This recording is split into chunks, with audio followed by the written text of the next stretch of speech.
when you're doing your environmental modeling. And my talk for the next little bit less than 1 hour is divided in these 3 blocks. So first, I give a general introduction of why is important, why we should worry about that. Then I will give you a simple framework to classify this uncertainty, and then a few examples on how we do it as engineers, how we consider uncertainty in our daily life. So as I said, I work in Denmark, and I have to tell a story from Denmark. It's a fairy tale country, and this fairy tale comes from something very actual. If you just saw the number, Denmark is going up with the corona numbers. It's one of the countries in Europe has the greatest numbers. But last spring, last winter, it was the other way around. Denmark was closed and there was not too much spreading.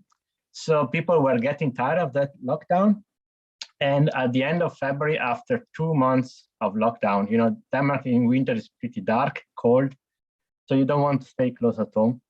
So people were really tired of this. And at the end of February, the prime minister came, okay, we open the country, but remember, if we open, then we will have a lot of people getting to the hospital. It's a calculated risk. Because they have made some calculations, and they say with these models, our models are saying that by the end of the month, when it will be Easter, we will have almost 900 people in the hospital. So how did they get this number? Is because there were some smart modelers that make some calculations. And if you go there and look at the report, you find that based on model calculations, mid-April, so around Easter, we will have 900 people in the hospital. So that was the reasoning behind opening the countries, these model calculations, and based on Corona. So how did it end up? Well, of course, mid of April, there were 200 people in the hospital. So 1/4 of what the model had said 1 month before. And then, of course, people start complaining, like, oh, those model calculations were completely useless. Why are we still using models to make decisions when they don't work? This is completely bullshit. So, but what's the problem? So this is the health minister when he went to the press conference. What you see in his hands, the graph he used to explain what we have to do. What you see there, model calculation. I see a deterministic model. So one single model simulations, one result. But how those model calculations are made? These are the differential equations that are used to make this estimation by our colleagues from the mathematical department at DTU. And I don't go into the explanation, but what you see is that there are a lot of parameters. And of course, all those parameters are really uncertain, especially at the beginning or when you get a new variant, there are not enough data. So what happens if you look actually at the calculations, what they show, our colleagues, they show always ranges. These are actually the results from the model. They run stochastic simulation where they have one. It's not only one result, one simulation, but it's hundreds of simulations. And then they explain the results as ranges, as probability ranges, like you see, from 0% to 100%. And when you look to the specific case on this simulation that were made last February to reopen the country, here you see different scenarios with what if we open everything, what if we open only the schools, the restaurants, and so on. And you can see the high variability from we will all be dead to, well, that's fine, nobody got sick. But what is important is that you see that they made the simulation with different ranges of variants. At that point, there was a new variant, was the Alpha, now we are the Omicron, but at that time already they were making different ranges. So we got ranges of results, not one number, but also they make different scenario. What if also the other variants at different rates? So they really make a good evaluation of all the possibility, all the uncertainty in the models.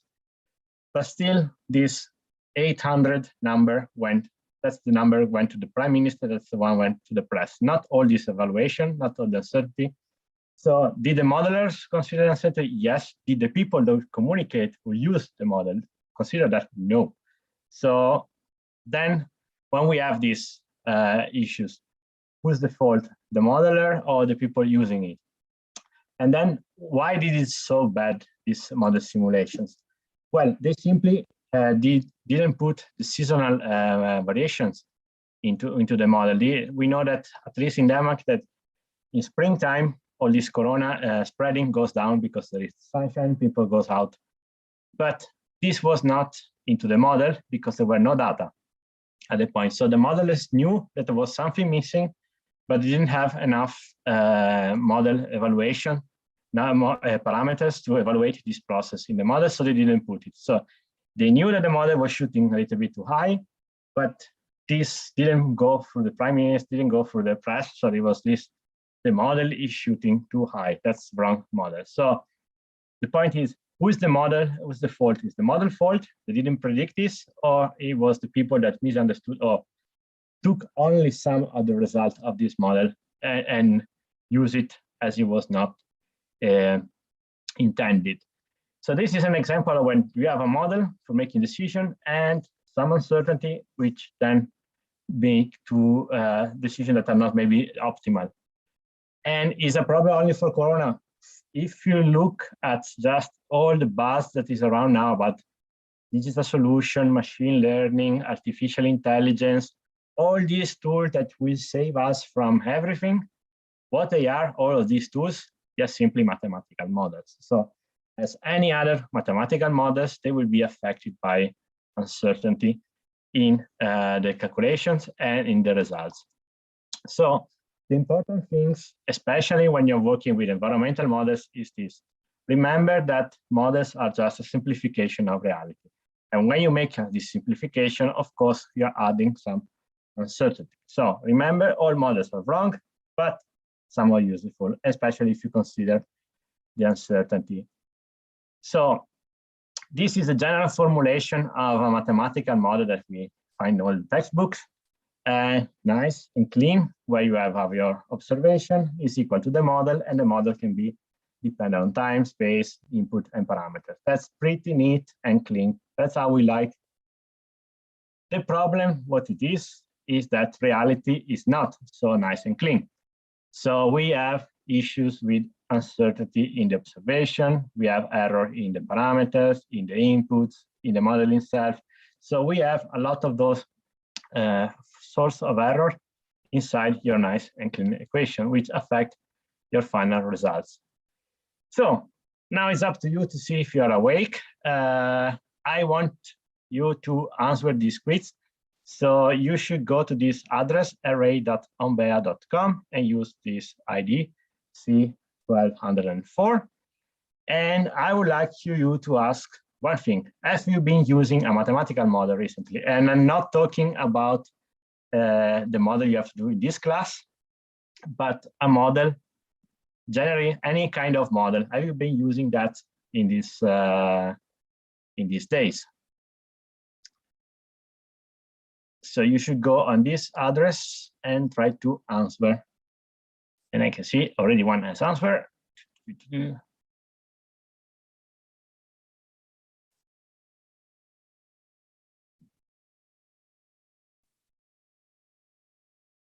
So we have two. See how many we are in class. Okay. So any kind of model, no, but not the one that you're supposed to prepare in this, to use in this class.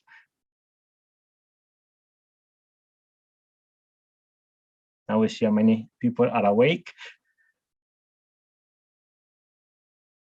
We have 3.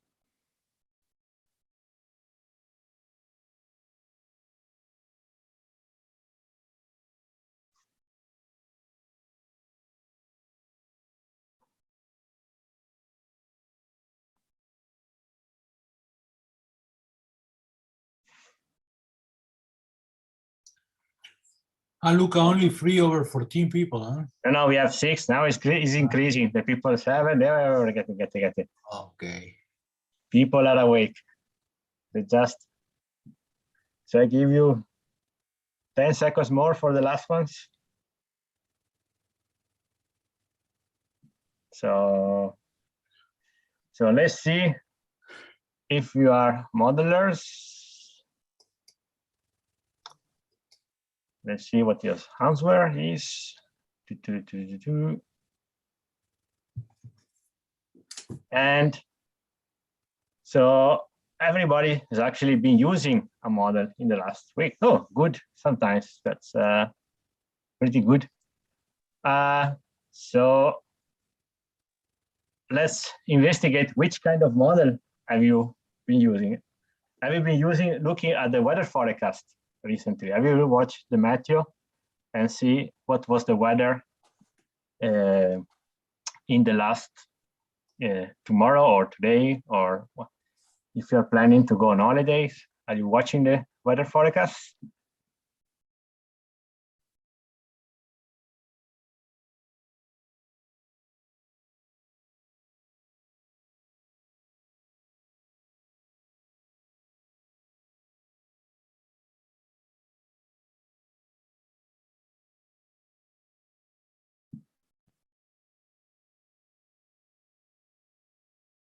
So we are up to 6 people, 1 fell asleep while.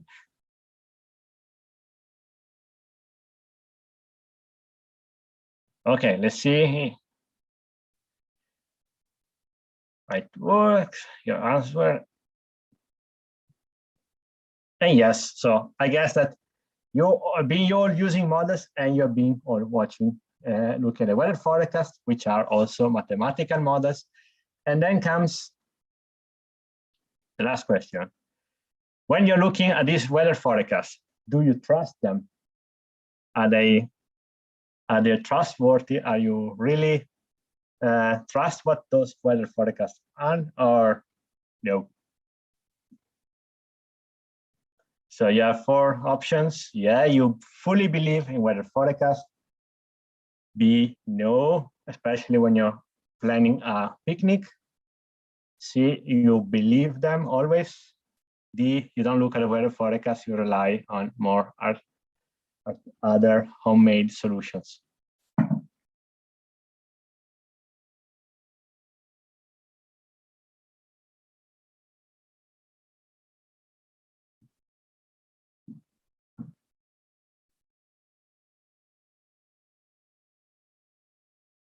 Okay, let's see how you are.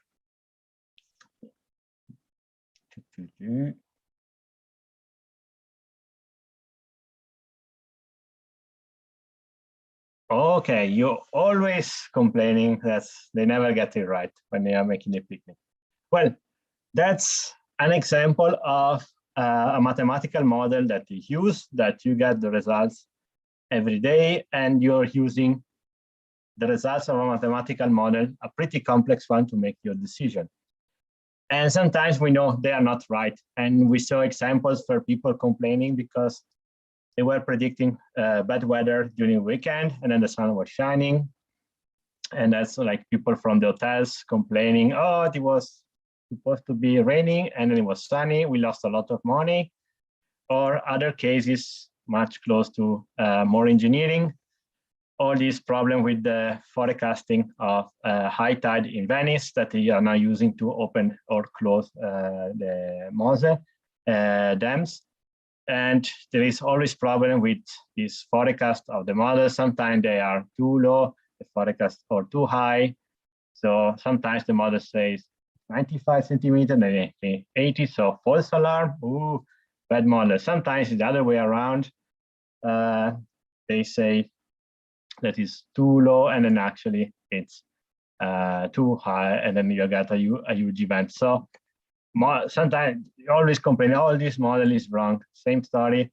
Sometimes the model say, don't open the Moses, and then you get flooded. Sometimes it's open the Moses dam, and then nothing happens. So all of this model is wrong. And that's an example of people complaining about models, especially with these weather forecast models. But before complaining, you need to understand how those models they are built and what is the purpose of these. These are pretty complex models. And now take the example of the weather model in Denmark. How it works, there is this huge model from the European Center that goes all the way from Northern California to Egypt. And this represents the top of the planet, make the weather in this big model with a grid, with sense. And then from this model, the Danish Weather Institute takes another piece that has a boundary conditions, and then his own model that goes still all the way from Iceland to somewhere in Ukraine, Belarus. So it's a pretty big model with a lot of pixels, and for which each you need a lot of state variables and parameters. Of course, you don't have all of them. So what they do is basically they have 5 different model structures, and they have 5 different ways of parameterizing these models. They combine. So in total, you have 25 models. So when you're in Denmark and check the weather forecast, what happens is basically you see the result of these 25 model simulations. And how good they are? Well, we can see. So here we have 25 model results. You see the map, this is Denmark. And then we see how the model behaves. So we see now some rain coming in the model, and then we can stop here. No, sorry. We stop somewhere. Yeah. So here what we see is that all these 25 models, they gave some slightly different results, but we can say that all 25 models, they are like agreeing, yeah, it's going to be raining, big rain across the entire country. So this is the case when we say, yes, the model works. But why is this? This is this winter time. So it's when we have this big storm coming from the sea from the west, and they are pretty easy to model. We don't have mountains in Denmark, so the rain just sweep across the country. Now we look how it works in summertime. And if you in summertime in Denmark, what we have is this we call cloudbursts, so big showers coming suddenly from the sky, and you get really wet when that happens. And we can stop here. And what you see here now is that suddenly you see a little bit more red. So it means that the model says there's higher intensity. And you can already see some models say it's going to be really red, some others just yellow. So already there you see a divergence in the intensity of the rainfall between the different models. But also it's very more important, it's the location. Now I don't expect you to be familiar with the geography of Denmark, but there are more or less 400 kilometers from the east to the west coast. So here we are talking that the different models are saying that it's going to rain, but with placing it at distance of hundreds of kilometers from each other. So you start seeing that if you are in your garden and you are planning your picnic and you look into this forecast, which one of the 25 models are you trusting? That's the problem. You are expecting a very localized forecast for your picnic, for your garden, but those models are not built to give this kind of predictions. So that's the problem of, again, misunderstanding the purpose of the model, how those models are built. You have a very general model with big pixel going all the way from Iceland to Ukraine, and you are asking to be precise in 1 pixel of your where your garden is. So that's the general problem that we experience in many systems in engineering. So this is the graphical way how we visualize models. We have a system that we want to optimize. So either we go trial and error and we try to find the best solution, and that's of course many times not possible or too expensive. So what we do is that we build a model, we move into a virtual system, we simplify, make the system, make our simulation, find the best solution, and boom, implement in the real world. That's the wonderful theory of modeling, neat and clean. But we have, as I say, real life is so full of different source of errors. So we have problems with parameters, with simulations, measurements. The problem we're trying to solve maybe is not so streamlined, clean, and straightforward as we expect. So we have a lot of sources of uncertainty that we need to consider in our modeling. Why is important? So we have all these problems. Why we have to make it take in account when making a decision? We can see that uncertainty can be misused by decision makers. That has been the case for global warming. For example, for many years has been said, oh, the uncertainty in these models, in this prediction is simply too big. We don't do anything. We wait for more precise models. That's been running for 20 years or more. Now maybe people start to agree, but we don't have to go back too far for seeing the same with COVID. Where at the beginning, with few data, big uncertainty, some governments say, no, it's not dangerous, we don't do nothing. So uncertainty can be used for not doing nothing, or the other way around. This is just if uncertainty can be used to justify action. This is a famous quotation from a former Secretary of Defense in the US, when they decided to invade Iraq more than 20 years ago, almost. They say, oh, we don't know if they have weapons, we don't know anything, so just in case, we invade the country. And similarly, with the corona, many governments say like, oh, we have few little data, big uncertainty, too high risk, we just close the country, just in case. So in this case, uncertainty has been used the opposite way. We don't know, so we do something just to be on the safe side.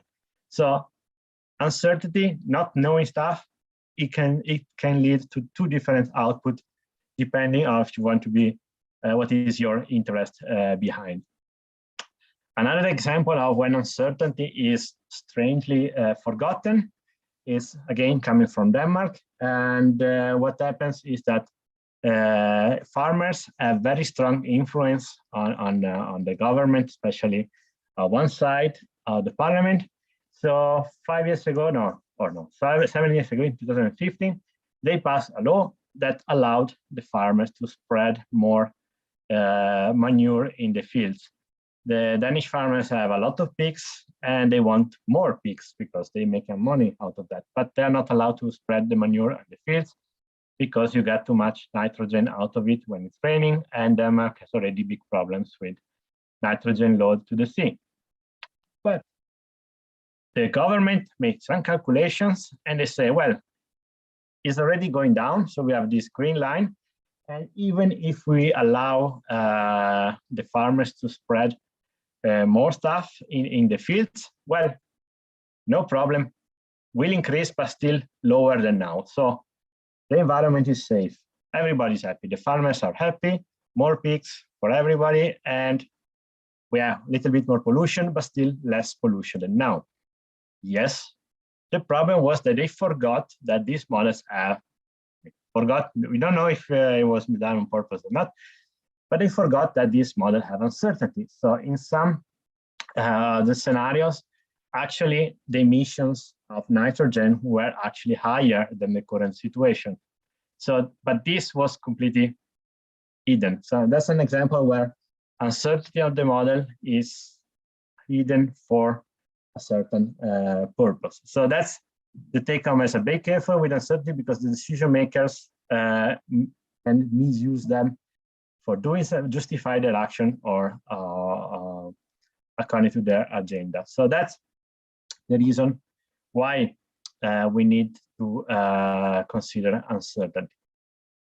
And now, so we go to the next step. So we are engineer, we like to make graphs and classify, put things into boxes. So now I will go through a way of classified uncertainty, and this is how you can go through the uncertainty also in your own models in everyday life. So how does that work? So the definition from the European Environmental Agency is that as soon as you go away from your deterministic, nice, clean equation, then you have uncertainty.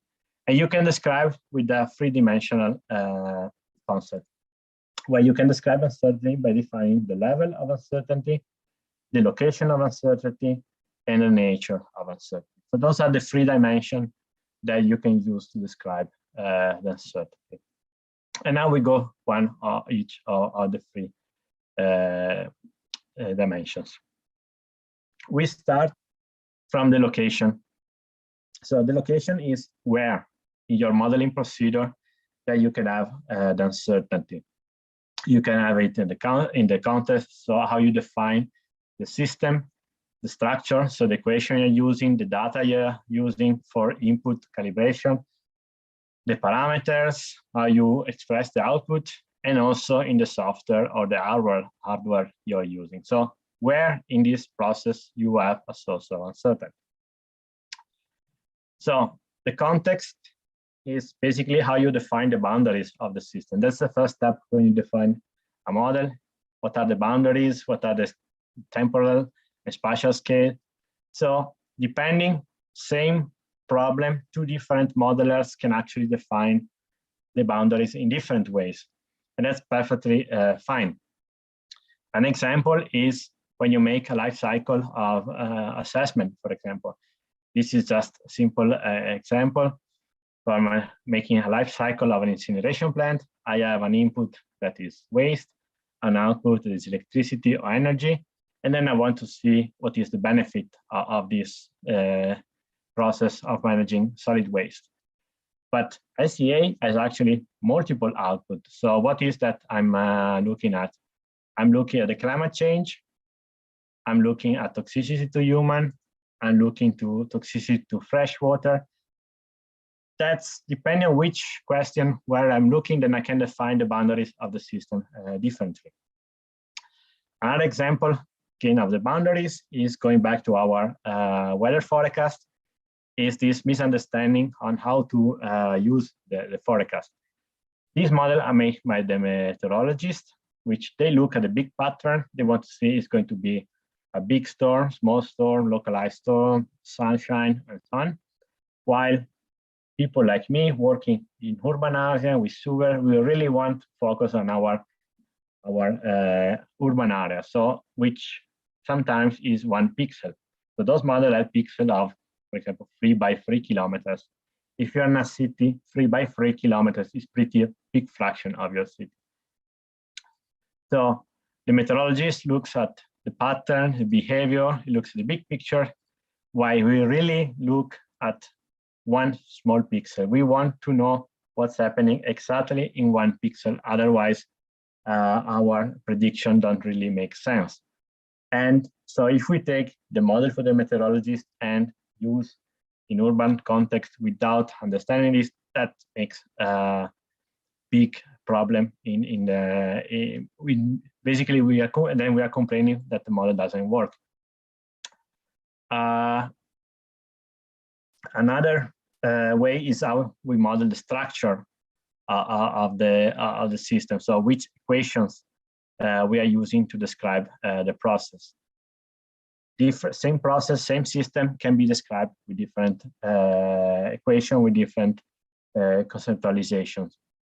So, for example, if I want to predict flow from a catchment in the river, I can use a conceptual model where I just represent it with simple tanking series, like an ash cascade of tanks, and I use simplify this ODE equation.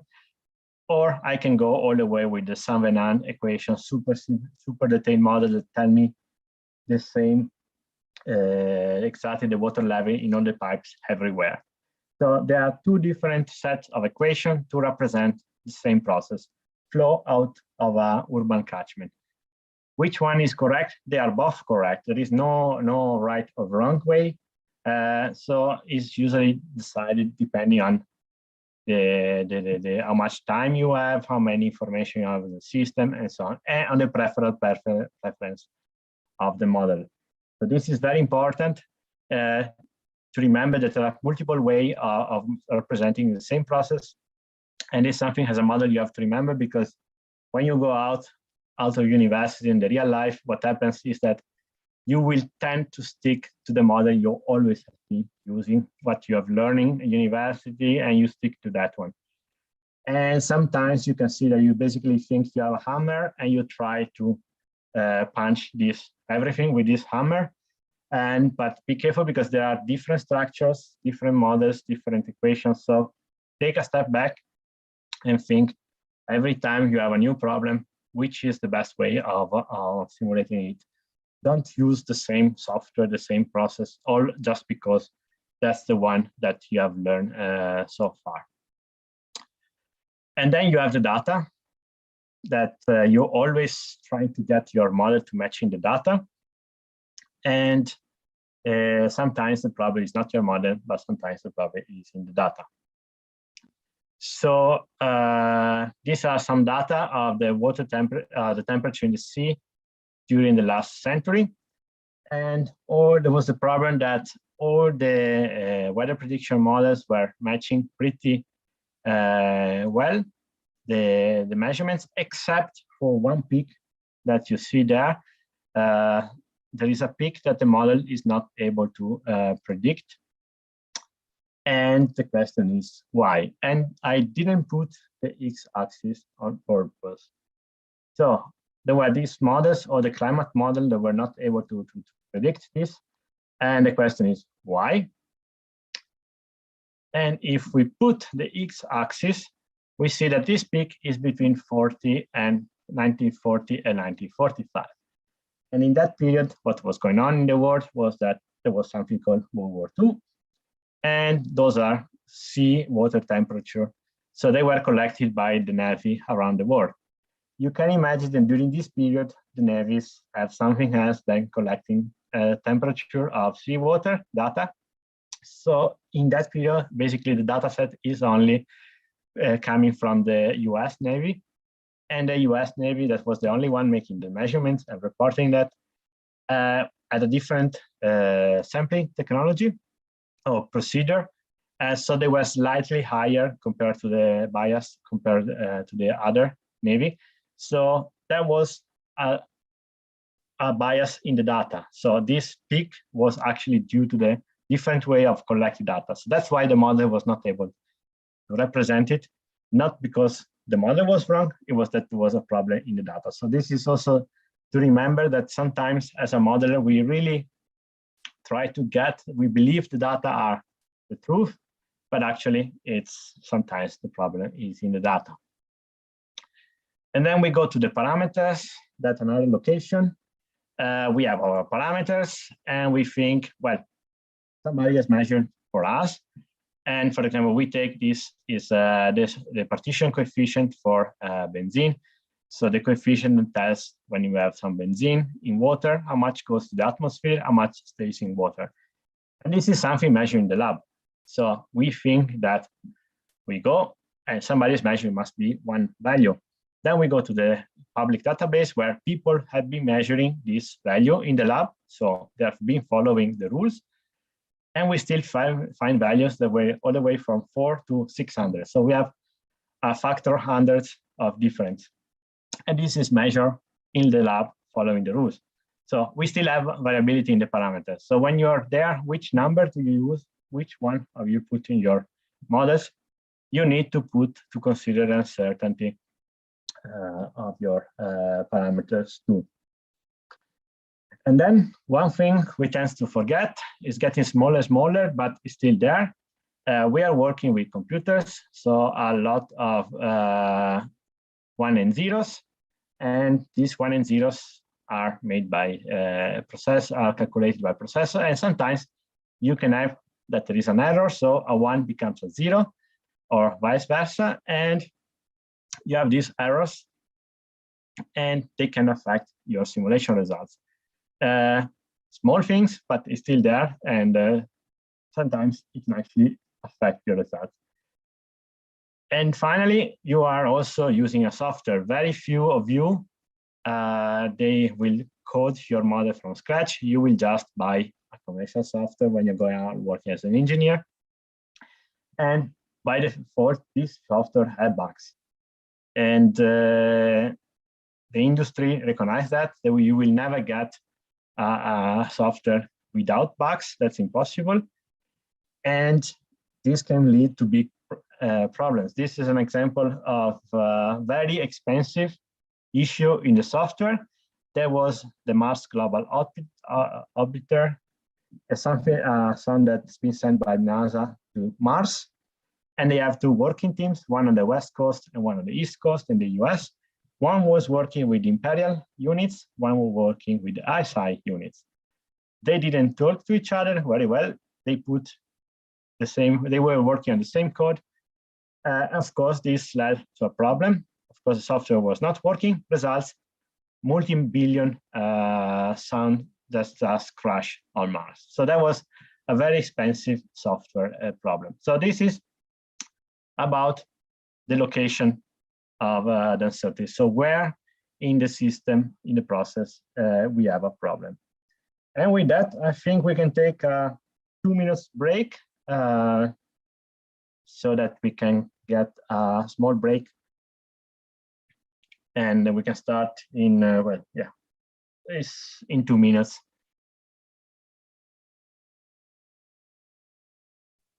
Thank you.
Luca, posso parlarti un secondo?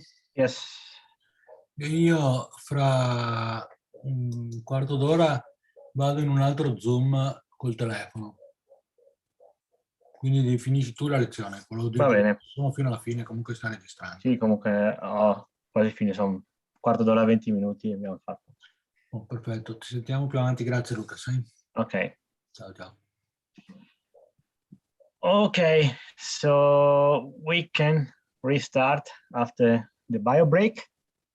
So we continue into looking about this 3 dimension of the uncertainty. We saw the location, so where, and how we look into the level of uncertainty. So how can we describe the uncertainty. So the first level is statistical uncertainty. So when it's basically when we can define the uncertainty, we can give a probability of that. That's basically what we usually use as engineers, that we run a lot of simulations, we make several simulations, and then we get some ranges, and then we get a probability, and we can describe. So we can give a number. It's 1 plus 1 is 2 plus minus 0.1 or something like that. So that's something that we usually use as engineers, and we can use stuff like Monte Carlo simulation, Bayesian method. So basically, we are able to give this confidence of our simulations. So that's when we have statistical uncertainty. Then we have scenario uncertainty. Scenario uncertainty is where we know that there are some source of uncertainty, but we are not able to give a probability to that. So we are running with what if scenarios. In that case, so we are running different simulation, we have different results, we know that they're different, but we can't say this one is more probable than the other one. We just say, this is if it goes like that, if it goes like that. And what we see is that we can combine the scenario and the statistical uncertainty together. So we have the statistical uncertainty that's giving our number plus minus, and then we can make projection depending on different scenarios. So we say if scenario 1, and then we get the statistical uncertainty, and with different scenario, we can develop like that. And what this is something we see typically, for example, for climate change, where we see that scientists make, for example, different scenarios in terms of CO2 emissions, like we just continue emitting CO2 like now, from tomorrow we stop driving cars, or we do something in the middle. So they make different scenarios in terms of emission of CO2. They put into this big complex model, which of course have uncertainty, so they have a statistical uncertainty, so they make predictions in the future. And that's what you see usually when you see these different scenarios where the red line is the median, and the solid line is the median, and then we have ranges, and then so you have scenarios. What if we stop polluting plus minus? What if we continue polluting and then still have the projection in 100 years plus minus? So this is how you see how those combination of statistical uncertainty and scenario uncertainty. And of course, when you see the journalists, they always take the highest number, of course. But again, this is about communication of the uncertainty. Then we go into qualitative uncertainty, and that's where we have same numbers can be interpreted differently by the expert. So it's really, we have less and less data. So the few data we have can be interpreted differently. And we saw why people look at the corona numbers. Another example for the environmental field is about pesticides. There is this dispute in the EU about glyphosate. Should be banned or not? And you see really different meaning among scientists. They look at the same data and they interpret it in different way. So that's where we have inequalitative uncertainty. And then we move more further on with ignorance. So in recognized ignorance, we know that something is missing in our model, but we don't know how to do it, where it is. Total ignorance, we don't know that that there is something wrong. So ignorance is an example that you don't put some processes in the model because you don't know how to model them or you don't have enough data. An example was to design of bridges. This is the Tacoma Bridge in the US, built in the 40s. There's been a new structure with this suspended bridge. The news was something about wind, but they didn't have the equation to put it. So they actually didn't consider the wind effect in the design of the bridge. Results, you see there are videos with a nice bridge jumping up and down, and then finally crashing. So that was a catastrophic result of neglecting one process in a model. The example showed the beginning about the corona, where they didn't put the spring effect with the sun and the people going out more. And on the numbers, that is another example where they didn't know how to model, so they didn't put inside the model. And then you have the total ignorance, and that's basically when you don't know that something is wrong at all. And you're basically going, smashing against a wall without knowing it. And we are talking about black swan events, stuff that is not absolutely possible to think. And we are in the middle of one. We are in the middle of a big event that nobody was predicting. And that's also affecting the models. All these models that we are using to make decisions, to make prediction on the evolution of the pandemic, but also to manage our life, they are completely messing up because it's a completely new situation. They are not trained to that. And it was interesting, for example, at the beginning, all these big companies like Amazon, they use artificial intelligence to manage the warehouse, the storage, the production. All these artificial intelligence or data-driven models, they based on the past. They assume that the past is the same as the future. So the future will look at the past. But suddenly something was completely new. People completely behave in a different way. And that the models of managing this situation were completely pointless because the situation was completely never seen before. So they have no data to train on. And that's an example of when this was impossible to predict this problem. So to summarize, the level of uncertainty is where we have statistical uncertainty. We know where the uncertainty is and we know the probability of it.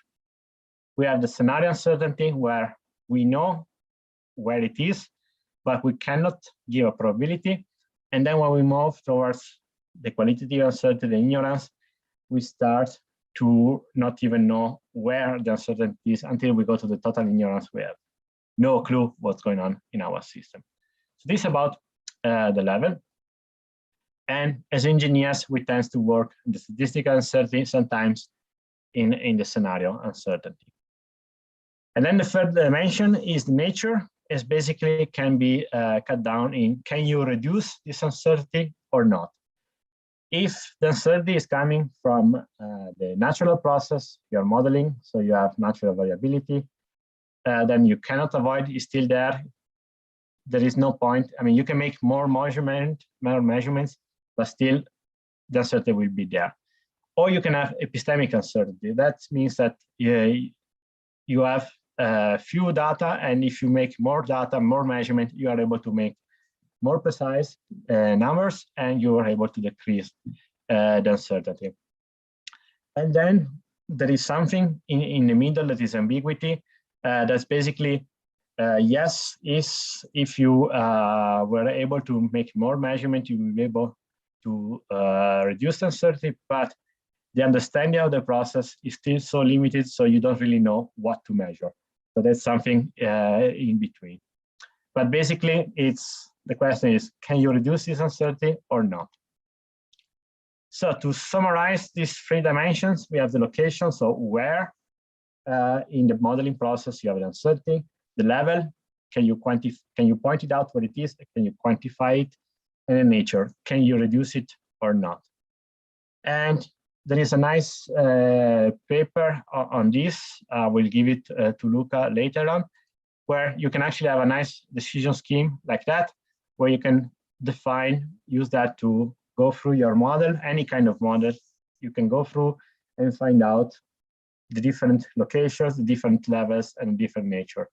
So you can take this, apply to your model, go through this scheme, and make nice tables like that at the end. So you are able to make the uncertainty of the model pretty evident. And also you can decide, should we do something to reduce this uncertainty, or we have to live with that? And this is very important because I said uncertainty can be misused. So it's very important to make it visible. You have make this kind of analysis, you put it there, and you're like, look, this is my model, this is a simplification reality, these are the uncertainty. Now you know that, don't misunderstand the outputs of the result. And then at the end, okay, those is classified. When we are engineer, we make decision, we want to make calculation, how we can consider uncertainty into that. Well, the basic stuff that we always been using, have been learning for using from the very beginning, is using basically safety factors. And safety factors are a way to account for the uncertainty of our models. And I take as an example the safety factors that we use for the design of sewer systems in Denmark. So in the old days, 50 years ago, there were no computer simulations. So there were some hand calculation, very rough simplification. So people knew this is very rough, very uncertain. So they use a safety factors. So when they were designing a pipe, should it be 1 meter? And then they put, okay, we make 20% meter. That's what has been done. Then people start using models, and they thought the models, oh, now we are getting more and more precise. We're not doing this simplification that we're doing on papers. Now we're getting really the equations right. We can calculate exactly how much water we have in the pipes and so on. So basically what happens is that by the end of the 90s, there was no safety factors because people fully believe in the models. If the model says build a 1 meter pipe, that was what people were doing. We build a 1 meter pipe. But then people start realizing that, these models have also uncertainty parameters like roughness, mining coefficients. All the pipes are not the same. We have uncertainty in the model too. And also, for example, the input, we are using rainfall from the past, but now we have climate change, rainfall are changing. How we can trust those past data? We need extra uncertainty factors. And basically what happens now is that there are several factors considering, for example, the uncertainty in the input, the uncertainty in the models, and we can have sometimes, if you put all together, we can have a factor 1.6. So if the model say build 1 meter pipe, what we build is a 1.6 meter pipe, just to consider all the uncertainty. So basically, that's the good old practice is always put a safety factor on that. Don't fully believe the number given by the model. You always have to consider that. Another way to consider is about using actively the uncertainty of the model, using uncertainty of the model to make the decision. So I have another example from the sewer world. That's where I work. So we have a system with 2 catchments, West Town and East Town. They send the water to a treatment plant. And what happens now, it has been raining in West Town, and then it's going to East Town. And what happens now is that we have a lot of water in the basin, in a detention tank in West, and not a lot in East. So to protect the system from overflowing for too much water, what we do now, well, we have a lot of water in West.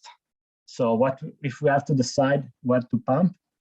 We pump more water from the West and not so much on the East. Fine. But that was the past. That was without models. Now we have models. So what we do, we are smart. We ask the model, how much water is going to rain? How much rain is going to have in the catchment in the next 2 hours?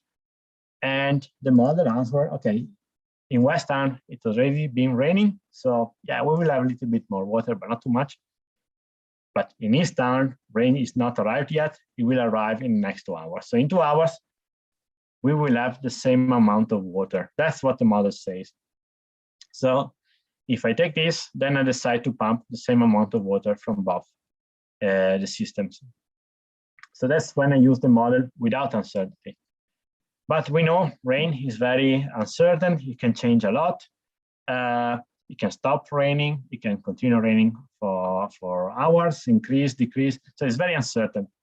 So if I start looking at the uncertainty of this prediction, we can see that in East Town, in West Town, well, the rain is over. The uncertainty is pretty small of that number. While on East Town, rain is still not arrived there. So the uncertainty is very big. So big that actually I have a probability that actually this basin gets full and I will get flooding and I will get water coming out with big damages. So this integral, I have a risk of collapse of my system of flooding. So what I can do is say, okay, instead of looking at how much water I have, I can look at the risk. And that's what we can use the forecast. We can use a risk instead of the actual number. In that case, I can say, well, the risk on West Town is very low, so actually I can leave more water there than before. And in East Town, just to be sure, I try to decrease the risk as much as possible. So I pump even more water out of that.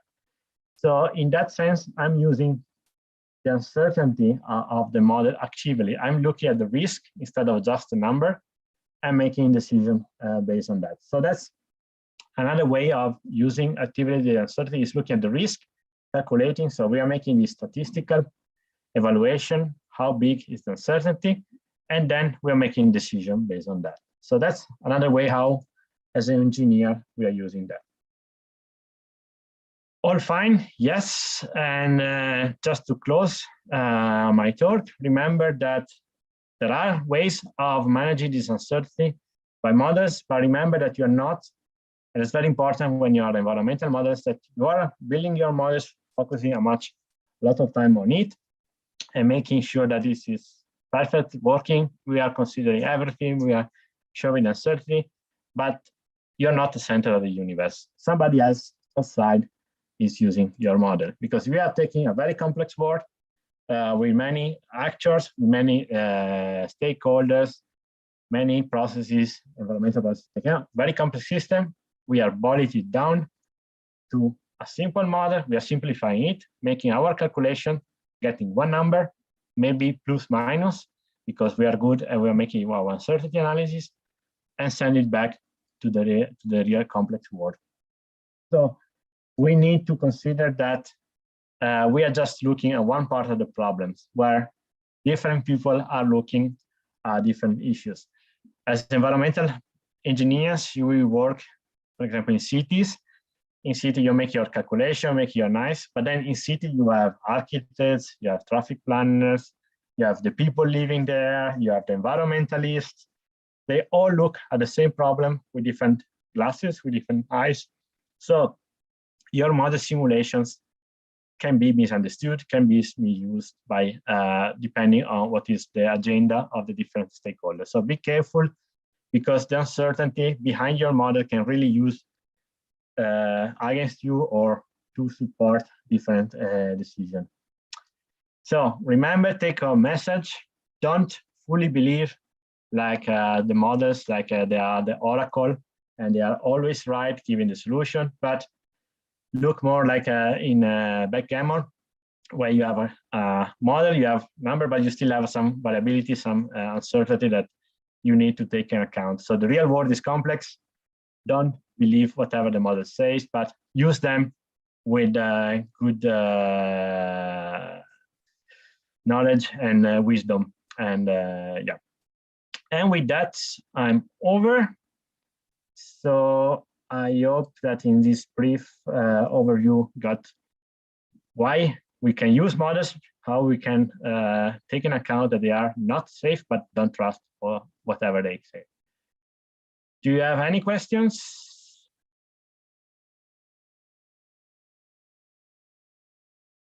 No, you all fall asleep?